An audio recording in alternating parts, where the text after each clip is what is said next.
In this video, I'm going to show you how to build this awesome competitor analysis tool. We actually used the insights from this tool to get 200,000 views on a fresh account last week. It's a 30-minute build, and I'm going to show you every single step so you can follow along at home. If you want all of the templates and prompts used in this video, head to the AI School community in the description.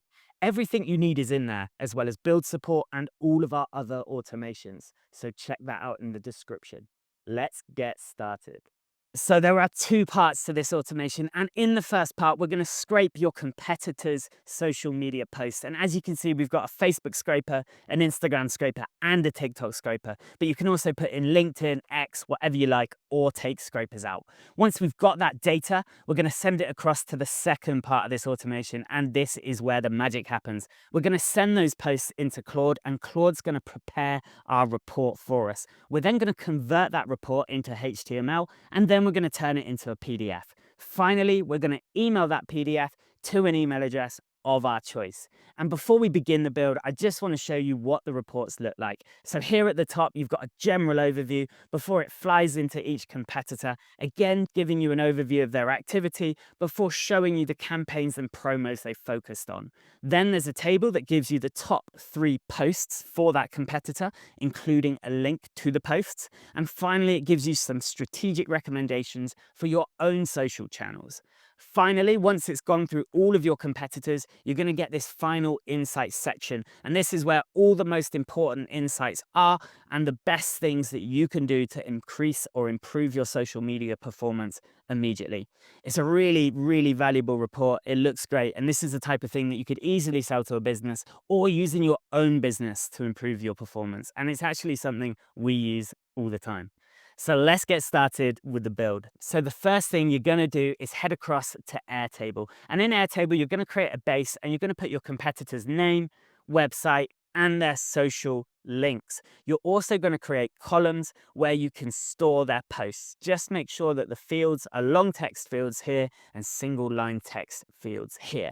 Once you've done that, you're going to head across to make.com. And the first module that you're going to put in there is an Airtable search records module.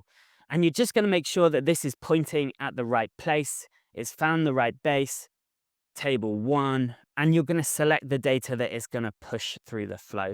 So for us, that's competitors' website and the URLs. We're going to leave these blank. Once we've done that, we're going to save, and I'm just going to run that so we've got some data to play with. Awesome, you can see it coming through there.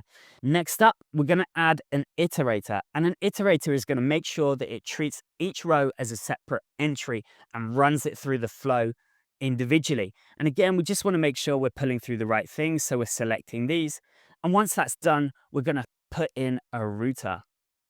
Now, once we put this in, this is going to allow us to create separate branches for each of the social platforms that we need to scrape.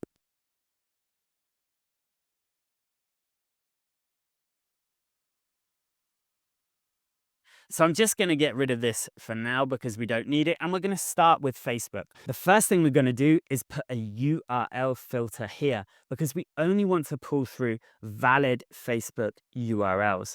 So it's really simple.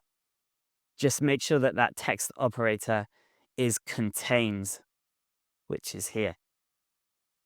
Once we've done that, we're going to put our first Apify module in and we're going to run an actor. Now, the actor that we're going to run is this Facebook post scraper AXESSO, because this, in my opinion, is the best value for money. We're going to make sure that this is ticked yes, otherwise it's just going to skip onto the next module before it's finished scraping. On the input JSON, you can pause in a second, or if you're part of our community, you're going to have this step-by-step build document that's going to have everything you need in there, but you're just going to drop this JSON in. And the only thing you need to do is make sure that it's pulling through the right URL. You're going to save that. And once it's done, we're going to create our second module, which again, our second Apify module. And this time it's going to be get dataset items. And this module is really easy to set up. We're just going to make sure we're looking for that default dataset ID. Once that's done, we're going to save and we're going to run through this module one time just to make sure that everything's pulling through how we expect. Okay, now that that's run through, let's take a look at some of the data that we're pulling. And this is exactly what we were looking for. So that's perfect. It's pulled through all of those posts. So the next module we're going to add is an aggregator. And this is just going to pull it all together into a list. But before we do that, we need to add an important filter here because this Facebook scraper doesn't allow us to pick by date which posts we want. So we need to put that in ourselves. So we're just going to call the filter 7 days. And then here, we're going to start over on this calendar and we're going to select past date. We're then going to select the creation time. And then over here, quotation, X quotation. And this is just going to treat this as Unix time so it knows what it relates to. Over here on this text operator, we're going to come down to later than. And here, we're going to go back to the calendar and we're going to select add days. In the first part here, we're going to select now. And over here, we're going to select -7. So that's just saying any posts later than -7 will be allowed through the filter. Any posts older than 7 days ago will not be allowed through. So it's a simple fix and we don't have to do it for the other scrapers. It's just for Facebook. Once that's done, we need to set up the aggregator to make sure it's only pulling through the bits that we want. So we want the text, we want the creation date, we want the post URL, and we want the reaction, share, comment counts, and the video view count. That's all we want. And for the source module, obviously we need to select the dataset items. So once that's done, we're almost ready to go. We're going to go back for another Airtable module. And this time we're going to update a record instead. So first things first, we're going to make sure it's pointing at the right base again. So you should be comfortable with this now. Once we've done that, we're going to come down and we're going to select Facebook posts and we're going to select this array here. Once we've done that, we're ready to check if that works. Oh, make sure for the record ID as well. Forgot that one. We're just going to use that ID there. That's fine. Okay, so once we've saved that, let's run it one more time and let's see what we get back. Okay, now that we've run that through, let's take a look at Airtable. And there it is. We can see we've pulled through all of those posts. So this is working exactly as intended. I'm now going to build out the other branches. I'm going to skip this on because it's going to take a little bit of time, but then I'll go back and tell you the important details. So now we've finished building that out. We've run it through. Let me just show you what I've done.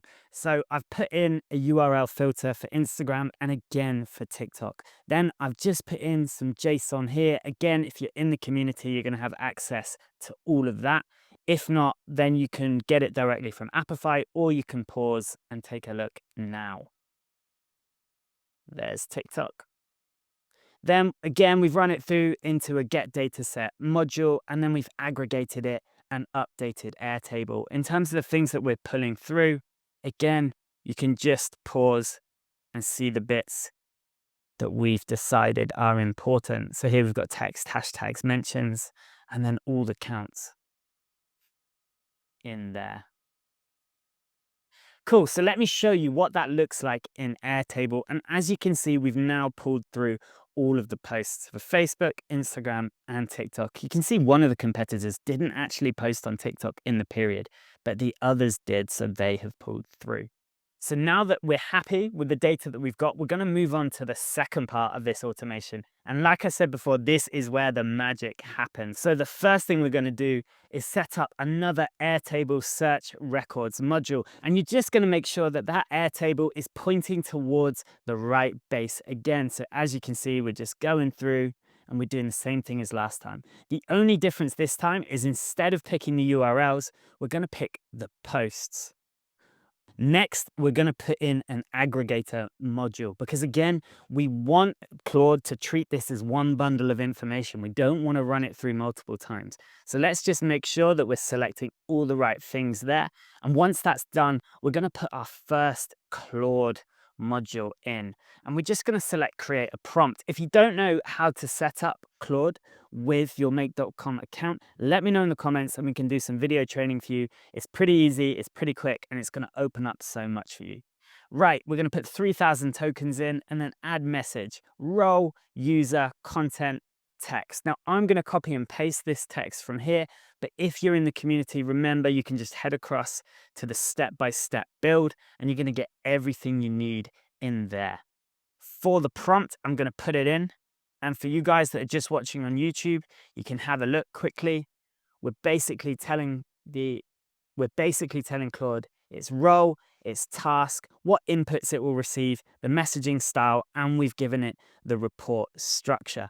At the end of this prompt, it's super important that you come down here and you make sure that you are pulling through the correct array. Once that's done, we're going to run this once just so we get some data to play with.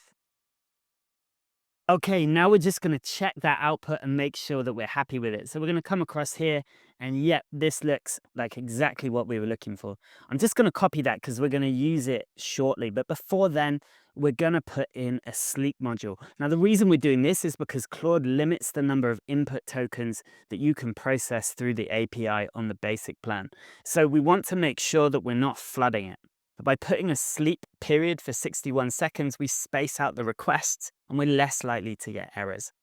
Then we're going to insert our second Claude module. And this is the module that's going to turn the report into HTML. We're going to use Sonnet 3.7 and we're going to put 10,000 for our max tokens, although we're not going to hit that. We're then going to add a message, a user, add content, and text. For this, we've got a beast of a prompt. We're going to copy it here.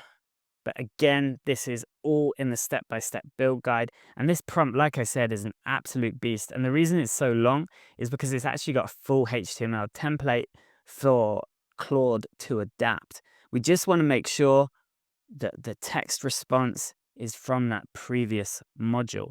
And once that's done, we're going to come down to advanced settings and we're going to change the temperature. And we're going to drop that down to 0.5 because we really don't want Claude getting too creative with this one. Once we've done that, we're going to run the module one more time and we're going to get some data to use to then create the PDF.